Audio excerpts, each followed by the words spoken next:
This episode is sponsored by BetterHelp. You've heard me talk about BetterHelp for a long time. What we've never done is look at what people say after they actually use it. You can check it out yourself at betterhelp.com/reviews. It updates every day. Hundreds of people describing how it has helped them in real time.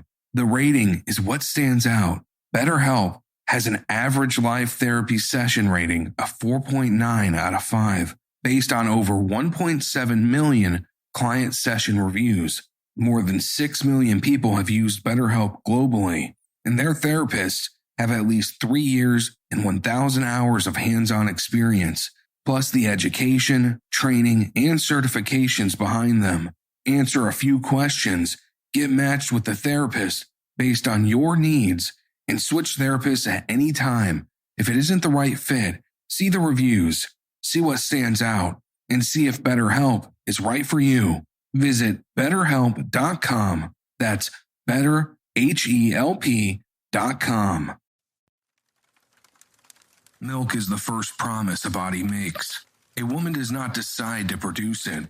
Her body begins because a child exists, and what it makes is meant for that child and for no one else.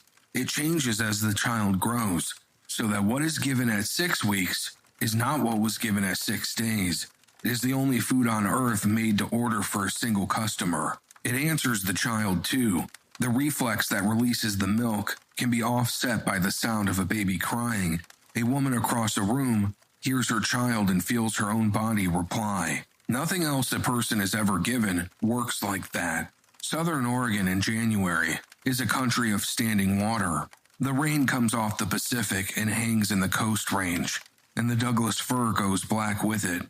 The light gets to a gray noon and gives up, and the towns keep their porch lights burning at 2 in the afternoon. Glendale sits in one of those draws, 4/10 of a square mile, with 800 and some people in it. Douglas County ran on timber, and when the mills closed, the towns around them were left standing over an economy that had gone out from under them.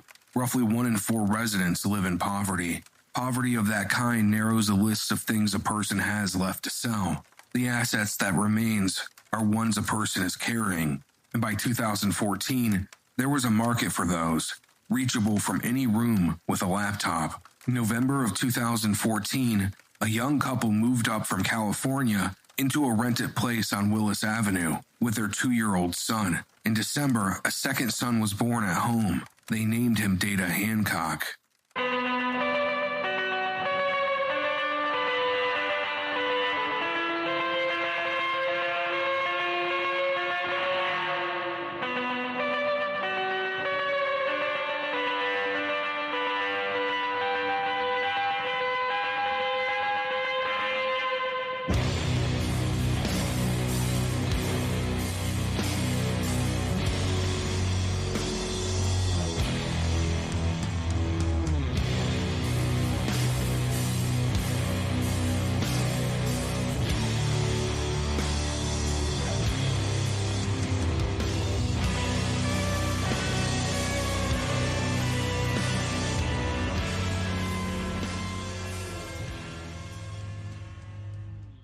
Amanda Hancock was 21 years old in the winter of 2015.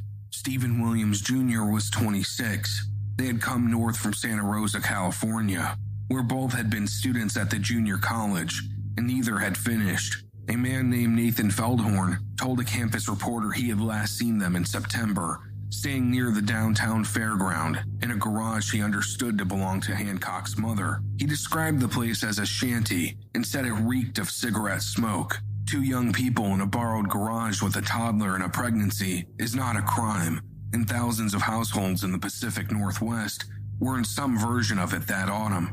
The move to Glendale was the move people in that position often make. Rent is cheaper in a timber town that lost its timber, and Hancock had family in the region.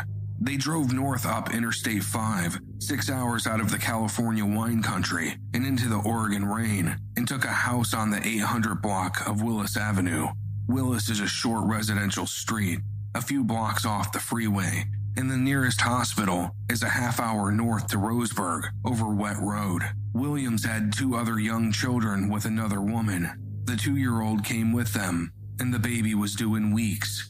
What is known about their income is what they later told detectives, which was that they both worked in the online porn industry.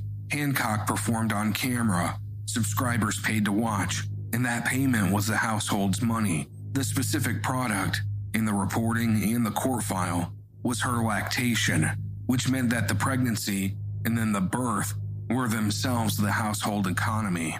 I know when you were contacted, I think it was January 22nd, you spoke with Detective Brigo and Deputy Swim. And on the day of that data? Yeah, and the medical examiner, Deputy Kinney. So they kind of, I guess, filled me in on some of the details, but so I just want to kind of get up to speed on everything, okay? So you guys are originally from California, right? Yes, originally. And so how long have you lived here? We moved here November 14th of 2014. Okay. So only about 4 months.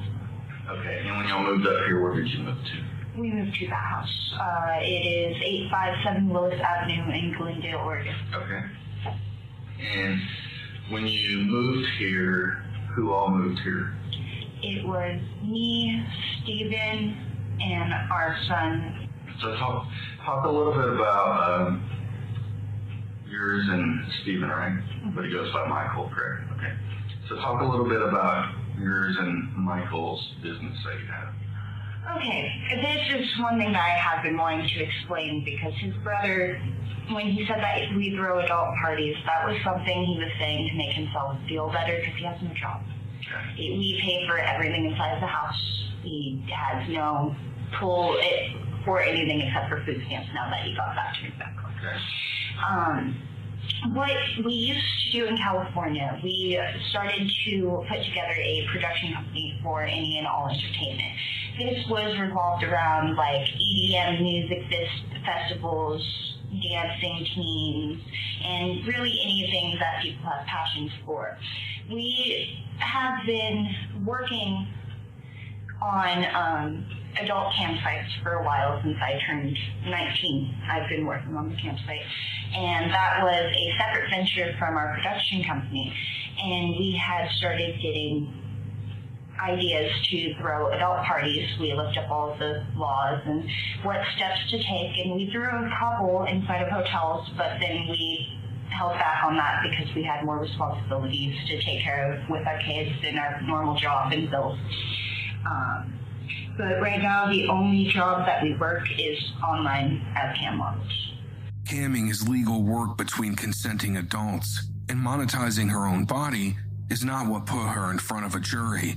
Nothing that happened to Data Hancock happened on camera. He was not photographed, not filmed, not used. There is a photograph from before any of it. A local photographer who asked not to be named had done shoots with both of them. In one, Hancock stands in a park outside Santa Rosa, several months pregnant with Data, photographed naked among the trees. It sits in the same file as everything that came after. Data Hancock was born in early December of 2014, without a doctor having seen his mother during the pregnancy. That comes from the probable cause affidavit. Both parents admitted there had been no prenatal care, and that they had gone to no appointments after the boy was born. In 7 weeks of life, he was never weighed by anyone whose job it was to weigh him, never measured, never examined, never seen by a nurse or a pediatrician or a public health worker. Kind of dumb in this area, I guess. So when you say adult parties, what do you mean by that? The few parties that we threw in California, one was a platonic naked tea party where 6 or 7 adults went into a hotel. We all got naked, drank tea together, and watched movies, and that was that. And then there was another party that I organized, but I didn't show up to. What it was for a girl that I had met. She wanted to be gangbanged, so I organized the event for her and helped her find suitable guys that were trustworthy. But really, I just would organize things for people to go to, so then that way they feel safe and there was other people around. Because in the fetish lifestyle, people are very open, and it's not safe if you don't know what you're doing. Sure. So now you said you guys just strictly kind of do an online model, and what does that consist of? Well, anything that I'm not a parent for, like if it has to do with me taking a shower, then I'll turn on the camera and take a shower on camera. If it has to do with me milking myself into a bottle, then I'll milk myself in a bottle. If it has to do with me just feeling like chatting with people, then that's what I do. It really just depends on our mood and what we feel like doing that day. So do y'all venture into sex on movies or online? From time to time, it's not like our usual thing. We always have it offered, but usually when we do that, it's because we want to, not because somebody paid us. People don't usually pay for the sexual stuff because there's other models that do that, and they're better at it. I'm better at the make your life go really well and you hang out with me and just you happen to see boobs and other things along the way because I felt like it. So how do you get paid for this? I get paid through a LLC called Crosstown Services through the main site that I work. It's basically a tip-based job. People buy tokens on the site that I work. The site takes a certain amount out, and then the model gets whatever's left over of the remaining. And then they cash out, and every 2 weeks they get a check. So I guess on average, on a 2 weeks basis, what is an average payout for you guys? An average payout is around 300 to 400. Okay. About how many shows do you do a day? It goes back and forth. Sometimes I won't even work for a full-on week out of the pay period, and I'll still make that much. It really depends because sometimes I'm on for hours and I don't make anything, and then sometimes I log on and all of a sudden I've made $100 and I haven't even said hello. Like, it really just depends. And how long have you been doing this? I've been doing it for 2 years. 2 years? He's been doing it off and on. I say it's my job because he doesn't do it as often. He has an account. He has the possibility to, but I'm usually the more work inclined and he's more the parent inclined to go do those types of things. Okay. So what are some of the things that you offer that people would pay for? I offer things like me getting naked. I offer bondage if they want it, which they never do. I offer cum shows if they want to see it, which they never do. I offer shower shows. Mainly what I offer, though, this is the main thing that I do for work, and I have raffles and I have clubs that people can participate in to make them want to come back. Like, I have a monthly raffle where if they pay me so much, then they get a ticket, and every month there's a raffle drawing where they can win, like, my Kick ID address, which is a mobile chatting app, and then my Text Plus number because that's an app instead of my actual phone number, so they can text me without me giving out my personal information, and pictures from time to time, but I suck at taking pictures. Okay. I never get around to that. Okay, so prominently, what's probably the most successful paying thing that you do? My raffle. Your raffle. Okay. So you also mentioned you would milk. So what was that? After I had Data, well, before I had Data, while I was still pregnant, I started lactating early, and I had noticed that a lot of people were into it, and that was a big base of my money. And so I would hand express myself into a bottle, and I would store the milk for whenever I needed it. I offered if anyone was interested to sell my milk, but I never ended up selling it. Okay. And did you do this also while Data was born? After Data was born, yes. Whenever he would be sleeping or he would be watching him, I would go and express myself on camera, and then after I was done, I would log off and go feed my son with what I had expressed, and then breastfeed him as well. And then once I was done with that, I would go back and do the same thing. Would you always save the milk, or? Not always. Sometimes it was like on a blanket or towel because people asked me to and paid for me to do it somewhere other than a bottle, but I tried to save it every time. Gotcha. So with Data, what was your frequency of feeding him? Every 3 to 4 hours. I had an alarm on my phone for 3.5. So if I didn't remember by the third hour, then my alarm would go off, and it would remind me if I was in the middle of doing something, I would finish what I was doing and then go feed him. If I wasn't doing anything at the time, I would jump up and go and feed him. What's my morning? Okay. And what all would you feed him? I would only feed him breast milk. Okay. And who was primarily doing the feedings? I was primarily doing the feedings. Okay. Did Stephen help out at all? Or? A few times, if I was working and I was having a really, really good night with tips, I would express myself into a bottle and then hand it to him and let him feed the baby. Okay. Did you ever, I guess, other than, manually expressing yourself, did you have a pump at all? No, unfortunately I didn't. I have one on my wish list, and I was looking to get one, but the really good ones that are medical pumps, they're not like the handheld ones. The medical pumps are like $200 for a full kit, and I didn't have that money to just go and spend, so I was trying to convince the fan to buy it, and it never happened. Okay.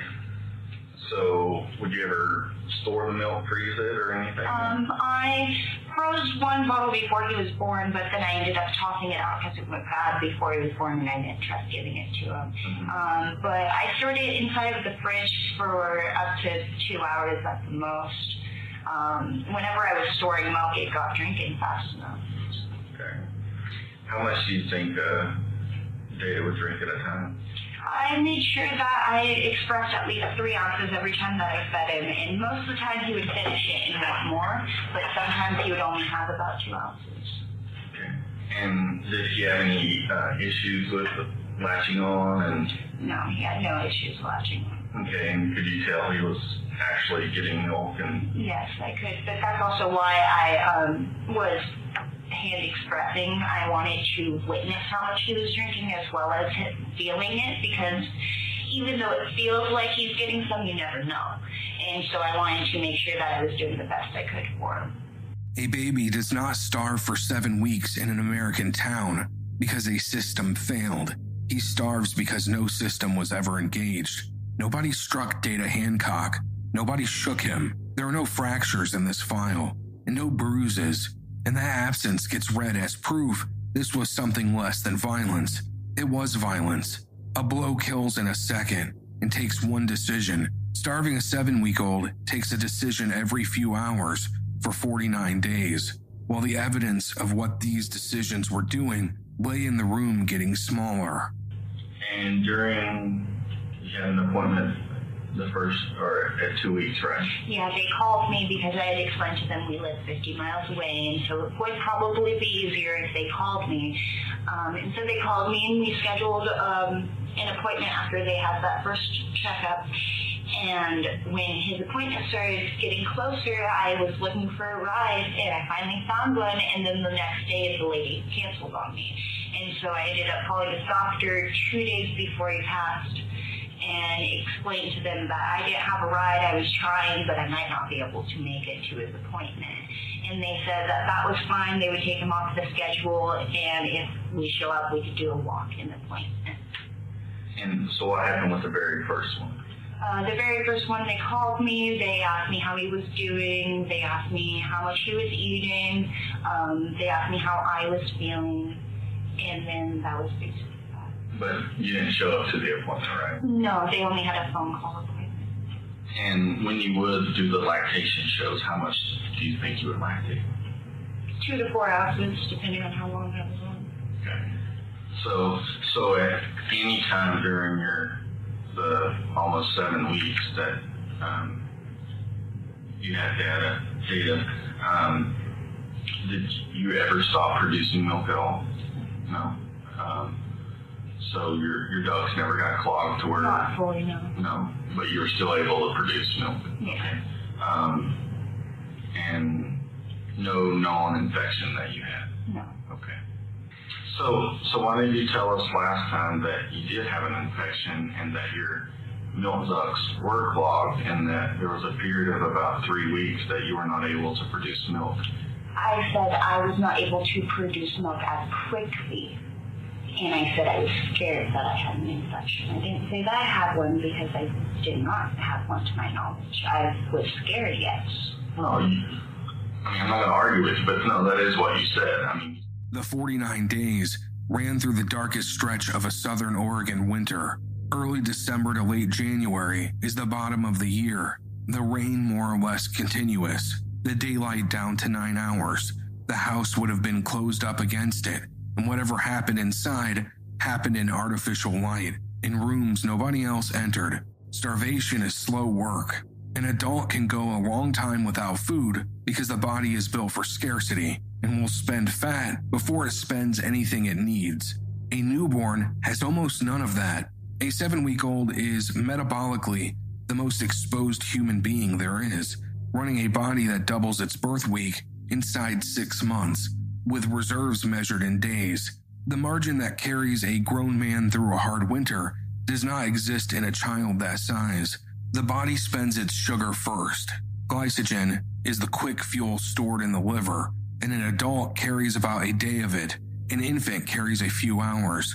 Once that is gone, the body turns to fat, and a 7-week-old has very little. Infant fat serves as an insulation and brain material, laid down for a body that expects to be fed rather than stored against hard times. When the fat is spent, the body begins eating itself. It breaks down muscle protein and converts it to glucose because the brain must have glucose and will be served before anything else. An infant's brain claims something close to 60% of his total energy, so everything else in him is fed to it. The thighs go, the buttocks go, the muscles between the ribs go, which is why a starving infant's breathing becomes shallow and quick, and the heart goes, because the heart is muscle, and the body does not exempt it. The walls thin, and the chamber loses mass. The organ that has to keep working is disassembled to fuel the organ that has to keep thinking, and a heart in that condition can simply stop. Everything else fails alongside it. Body temperature falls because there is nothing left to burn for warmth, and a starving infant goes cold in a warm room. Blood sugar crashes, and hypoglycemia in an infant brings seizures and then unconsciousness. The thymus, the gland that trains a newborn's immune cells, withers to a fraction of its size. Medicine calls that a nutritional thymectomy because starvation performs the operation without a knife. The lining of the intestine flattens as the body cannibalizes it. So, past a certain point, feeding him would no longer have been enough. One number governs an infant's first month, and it is the reason pediatric visits are scheduled so tightly. A newborn is expected to be back at birth weight by around 2 weeks, and after that, to add roughly an ounce a day. Over 7 weeks, a healthy boy would gain 2 to 3 pounds, which on a body that small is a visible transformation. The cheeks fill, the thighs crease, the whole child changes silhouette inside a month. A starving infant runs that film backwards. The direction of travel over Data's 49 days was subtraction, on a frame that had almost nothing to subtract from, during the precise weeks when every ounce should have been going the other way. Didn't you also give him water? In water, yeah. How much water? How often did you give him water? Water, I get him water after every 2 feedings. I give him about 2 ounces every time, sometimes 3. So prior to Data's death, was there anything that you noticed that was different about him? The day before he passed, he started acting a little bit weirder than usual. He was a lot more quiet during the day. Like, he was a loud, happy baby, not like fussy, but he was loud about things. And the day before he passed, he was really quiet, which made me curious. And me and Mikey had decided that if he was the same the next day, that we were going to end up calling the hospital because it kind of worried us. It's not usual for a baby to be loud and active and then 1 second just want to lay there and stare at the walls. Mm-hmm. And that's how it was the whole full day before he passed away. Was he just wanted to lay there and stare at things. He barely made any noises, and it really worried me. Okay. It's 8 at night. I've been buried in an edit since morning, and I finally look up and realize nobody has thought about dinner. Nothing thawed. No plan. That stopped happening once my freezer had Omaha steaks in it. Tender steaks, flavorful burgers, seafood, chicken, and sides. delivered straight to my door. It's like having a trusted butcher and a gourmet food shop at home. And no more gambling on unknown brands. Omaha Steaks has earned its reputation over 100 years. The same beef trusted in kitchens across the country, shipped frozen and ready to grill, sear, or roast. Steakhouse quality without the steakhouse prices. And your family will think dinner took hours. If you've never tried them, the Burger Perfection Flight is the perfect introduction. 5 distinct cuts: filet mignon, New York strip, ribeye, brisket, and sirloin. Try the Burger Perfection Flight at omahasteaks.com today. That's 20 premium steak burgers for just $79.99. Plus, get $35 off with promo code BEEF. That's omahasteaks.com, promo code BEEF for $35 off at checkout. Terms apply. See site for details. Listener, most of us picked a bank at 16 and never looked back. That's where Chime comes in. Chime is changing the way people bank. They're not like traditional old banks that charge fees and gatekeep perks and rewards. Chime offers the most rewarding, fee-free banking, all with no overdraft fees, no monthly fees, no minimum balance fees. You get 5% cash back on a Chime card in a category of choice, like gas or groceries, all while building credit through everyday spending with no credit check. Your savings rate is 9 times the national average, and if you're ever in a pinch, Spot Me lets you overdraft up to $200 fee-free. Join the millions who are already banking fee-free. Head to chime.com/obscura. That is chime.com/obscura. Sign up now. It only takes a few minutes. Chime is a fintech, not a bank. Banking services and Chime card provided by Chime's bank partners. Qualifying direct deposits required. Terms and limits apply. Go to chime.com/disclosures for details. Where did you then? And why didn't you call then? We discussed because there was no, he wasn't, fully shut down. It wasn't like he had given up on the world. It was just that he was content with everything. That's what it seemed like. But it worried me because it was different. But he was really happily content. He just laid there and smiled and kind of looked at us and would make a few noises, but not the same noises he was used to. And so we talked about it, and we both agreed that we might not want to jump the gun, but if he's acting the same, we might want to call the doctor the next morning. And so we went through that night, and then in the morning he ended up passing. How's that jumping the gun? But I mean, if there was a drastic change like that, I mean, from him being this happy, lively baby to bam, he's like a complete different baby. I mean, it worried me. I don't know exactly what I should have done in that situation because I've never experienced it. I might have, should have called, I don't know, but under my impression he was still healthy and he was still happy, and that's usually what you look for a baby. As long as they're happy and they're healthy, then they're okay. Mm-hmm. And so I checked his ears, I checked his eyes, I snapped my fingers, made sure he heard me, I did all the checkup things that the doctor told me, and he responded just fine, so I figured maybe he was just changing. Mm-hmm. So let's cue our data pass. Then how long was it before you started working again? That night I logged on to talk to my fans because I'm a real person with my fans. They know almost everything about my life. Mm-hmm. And so I logged on to cry to them about everything that was going on. But I didn't full on start working until 3-4 days later, but it wasn't really working. It was more logging on my cam, waiting a few hours, not really paying attention to anyone, and logging on. It just started becoming work again. Okay. How long after Data Pass was it before you posted new photos or a video or anything like that? I don't really post full-on nude photos. I might have posted a picture of my tits the next day because someone asked for it, but I barely take pictures or videos. It's very rare that I do. Okay. Mainly base photos that I post online. I'll find photos from back in the day that I'll post every once in a while, but I haven't taken any new content up until like last week. Okay. The photos or any photos or videos that you took of yourself lactating or expressing yourself, were they done before or after Data was born? After? Okay. And where are them stored at? There's some files on extra lunch money. I got paid to get those.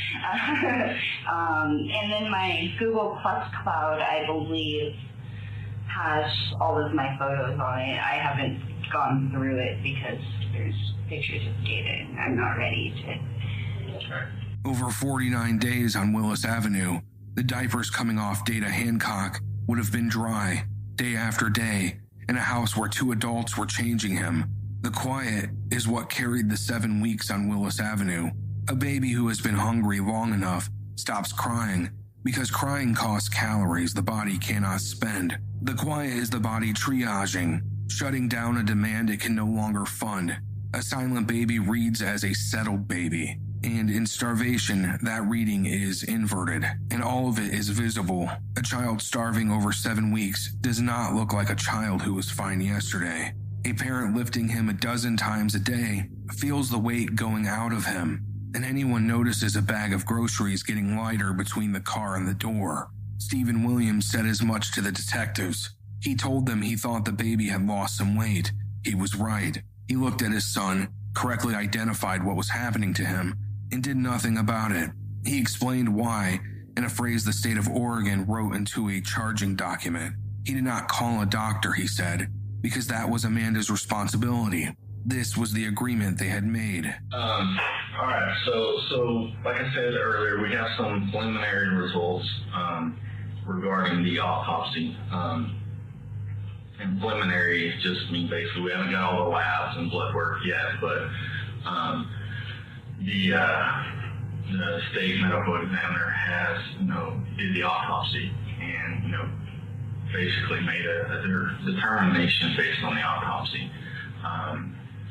So there's a lot of things that you told me today regarding the feedings, regarding the diaper use, the number of wet diapers, the number of poopy diapers, and things that kind of led up to January 22nd that based on the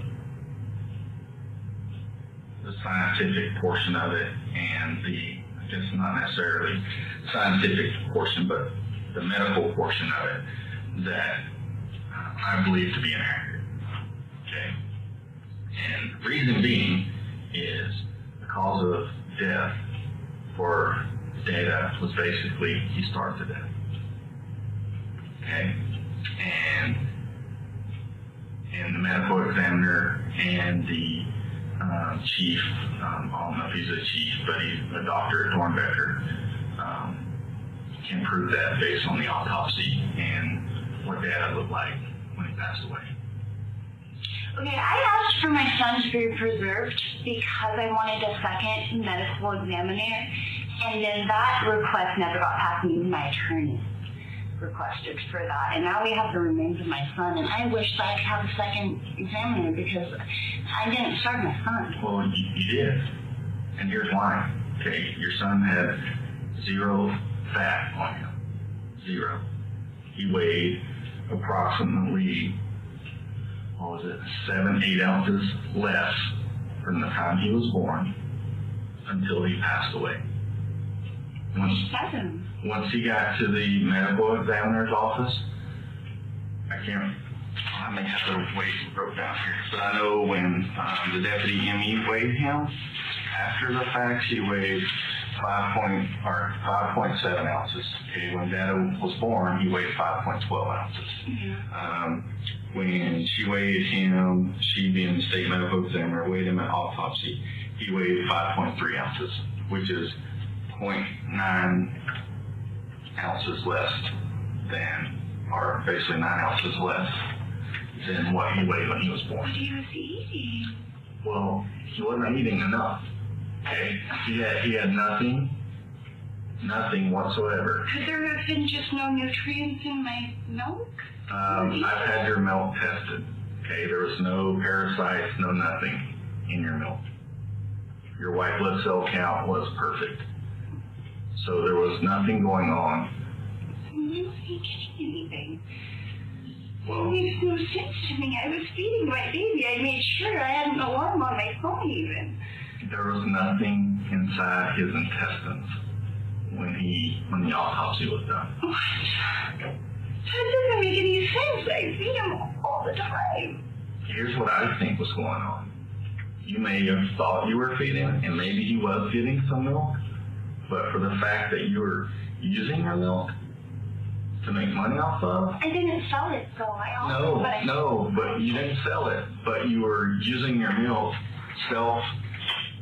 whatever you're lactating basically, to make money on camera. And you even said you wasted some of the milk by squirting it on a towel or a blanket or whatever. I figured, why not make money for something I had to do anyways? You have to milk yourself when you're breastfeeding. You're right, but what is that? You're producing the milk for what? I was producing the milk for him. I was just getting paid for it because I could. You're basically wasting his food. That obviously. I would give him the milk that I would produce into the bottle. From time to time, I would do it on a blanket or towel, but not all the time. Okay, when we went there, we found no milk in bottles, no nothing. We found water. And even, you can argue with me on this point, but your exact words at the hospital while you were pumping to Detective Brigo was that you had not produced milk for the last 3 weeks, and it just started coming back within the last 3 days. Yeah. No. And then you're making videos, you're taking photos of you lactating to sell that for money. So then I can pay my bills. But again, that milk is for data. And I gave it mostly to him, except for like a few drips every once in a while when people ask me to on a freaking blanket or towel. But how do I know that? Because I know what the autopsy says on your son. I know the autopsy says that your son starved to death. Okay? You didn't. You didn't feed him enough. His muscles, he had already started, his muscles had started deteriorating because that's what he was feeding off of. Because he had nothing in his system to eat. I understand. He seemed satisfied with what I was giving him. He seemed completely satisfied. He never asked for more. Well, with talking to the doctors, them starving to death doesn't happen overnight. So it was for a long period of time that he wasn't eating. And the day before he passed, when he wasn't acting right, he was giving up. And then the next day, that's when he passed away. You can't sit here and look at the picture when he was born to the picture that when he was passed away and look at that baby and see that that's the same baby. You can't look at that. If I need to print one of each off and bring to you and show you, and just for you to look at the difference for when he was born, healthy, happy-go-lucky baby, to when he's laying in the back of the ambulance and passing away, you can't say that's the same baby. You can't say he was getting fed enough just by looking at him. I was feeding him as much as I could. But looking at him, you can't sit here and tell me that. Am I wrong? I was feeding him as much as I could. I hear you, but answer my question. Am I wrong? Did that look like the same baby when he was born? Of course not. He was dead in the last picture. Take the dead aside. I'm talking about the same structure. Him looking the same, healthy. You can't say that. I didn't see that he was unnutritious. I didn't see it. I didn't. Do you want me to show you the pictures of what he looked like? Thursday, January 22nd, 2015, ran in Glendale the same as the days before it. wet and dark and slow to lighten. The light gone again by 4:30, the night the baby stopped breathing. What the neighbors experienced was a young woman at the door in the dark. One of them told a local reporter afterward that the girl came running over, banged on the door, and started screaming that her baby was not breathing. Whatever else can be said about Amanda Hancock, that is what she did when she found him. She ran to a stranger's house and screamed. It was the fastest she had moved on his behalf in 49 days. Douglas County Emergency Communications took the call. An ambulance and a sheriff's deputy were dispatched to the 800 block of Willis Avenue, and somebody began CPR on a 7-week-old boy in a rented house in a timber town. It did not work, and it could not have. The medics found the infant unresponsive to treatment, and he was declared dead at the scene, in the house he had lived his entire life in, all 49 days of it. The people compressing his chest were performing a ritual on a body that had been failing for weeks in front of 2 adults. For the emergency crews at that hour, this was a dead infant of unknown cause. Babies are found not breathing in this country every day of the year, in loving houses, for reasons nobody can control. The first assumption on that scene was almost certainly the merciful one.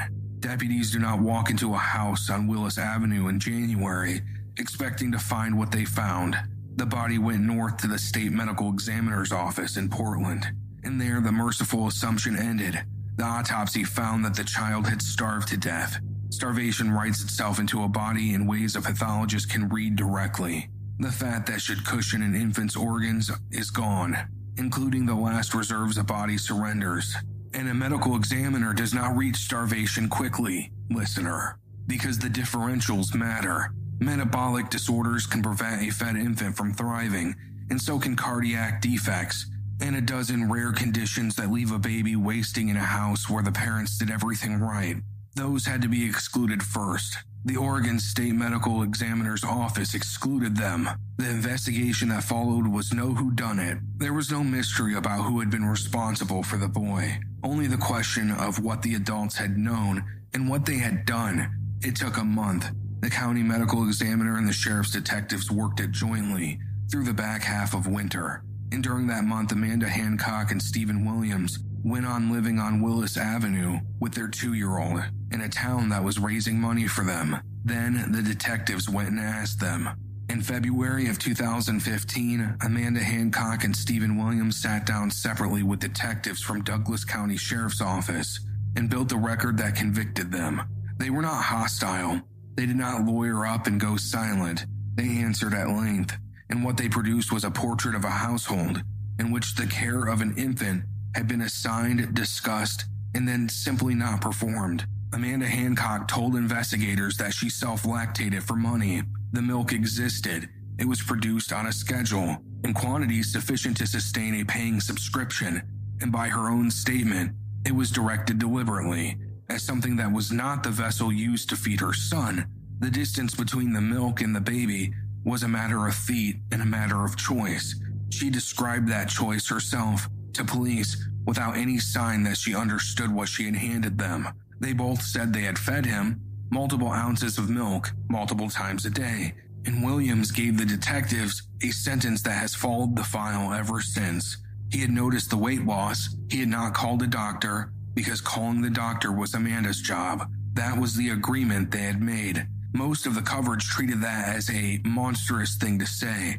It is worse than monstrous. It's bureaucratic. It is the language of a man describing a division of labor, the tone used to explain who handles the trash and who handles the recycling, applied to the survival of a 7-week-old. He believed he was explaining, rather than confessing. Prosecutors charged both with murder by abuse, alleging extreme indifference to human life and causing Data's death through neglect and maltreatment. They added first-degree criminal mistreatment and 4 counts of endangering the welfare of a minor. The arrest came on the 7th of February at the house on Willis Avenue, 26 days after the death. Booking photographs were released by the sheriff's office that day, and they ran on every wire story in the country by Thursday. The next day, both appeared in Douglas County Circuit Court in Roseburg before Judge Stephen Titkin, who denied them bail and authorized court-appointed counsel. Neither entered a plea. Deputy District Attorney Shannon Sullivan declined to say anything further. A grand jury would hear the charges the following week. The 2-year-old brother was taken into protective custody. He had shared those 49 days with Data in the same room under the same arrangement. He is the only person in these pages who survived the household, and he is owed the anonymity of an ordinary childhood.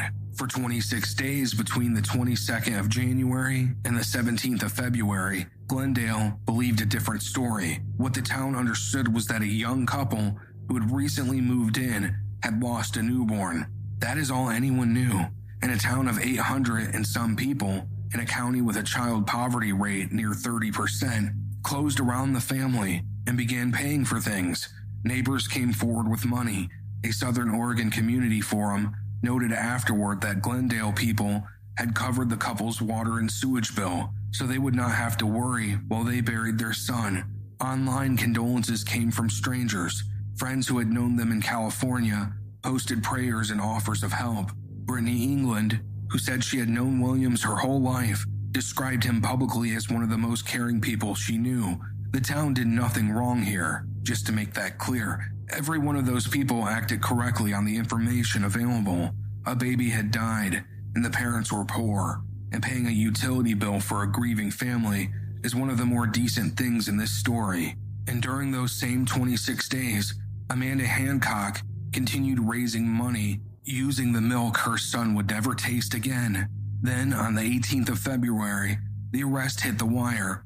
The Associated Press moved a story with the word starvation and pornography in the same sentence, and it went national inside a day. The tabloid coverage that followed cared almost exclusively about the camera, ran the word fetish in its headlines, treated the child as the hook. The coverage got the proportions backwards. Plenty of people sell what Amanda Hancock sold. Almost none of them let their baby starve in the next room. Pornography is context. The starvation is what mattered. The state got its conviction.